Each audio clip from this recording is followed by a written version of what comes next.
ನಾಳೆ ಅನೇಕ ಸಂಘ ಸಂಸ್ಥೆಗಳು ರಾಜ್ಯದ ನೆಲ ಜಲ ಭಾಷೆ ಬಗ್ಗೆ ಭಾಳ ವರ್ಷಗಳಿಂದ ಕೂಡ ಹೋರಾಟ ಮಾಡಿಕೊಂಡು ಬರ್ತಾ ಇದ್ದಾರೆ.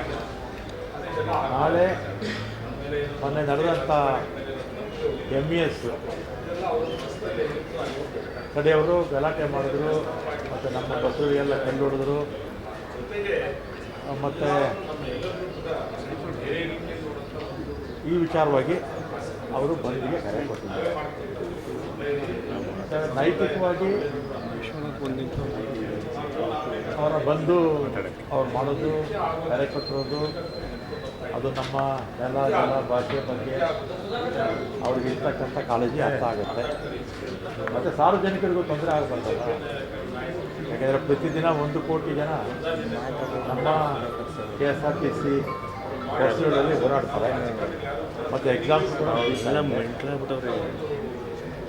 ಮತ್ತು ಇದು ಬಂದು ಅವರಿಗೆ ಬಂದಿದ್ದು ಬೇಕಾಗಿಲ್ಲ. ನಾಳೆ ಕರೆದಿರ್ತಕ್ಕಂಥದ್ದು ನಮ್ಮ ಯೂನಿಯನ್ಸ್ ಇದೆಯಲ್ಲ, ನಮಗೆ ಅವ್ರ ಯೂನಿಯನ್ಸ್ ಅವ್ರು ಏನು ಮಾಡ್ತಾರೋ ನಮ್ಗೆ ಗೊತ್ತಿಲ್ಲ. ಸಂಘಟನೆಗಳು ಬೆಂಬಲ ಕೊಡ್ತಾ ಇದ್ದಾರೋ ಬೆಂಬಲ ಕೊಡ್ತಾರೋ ಇಲ್ವೋ ನನಗೆ ಗೊತ್ತಿಲ್ಲ. ಸಂಘಟನೆಗಳೆಲ್ಲ ಒಂದಾಗಿ ಬೆಂಬಲ ಕೊಟ್ಟರೆ ಬಸ್ ಓಡೋದಿಲ್ಲ. ಅವ್ರು ಬೆಂಬಲ ಕೊಡಲಿಲ್ಲ ಅಂದರೆ ಬಸ್ಸಸ್ ಸಹಜವಾಗಿ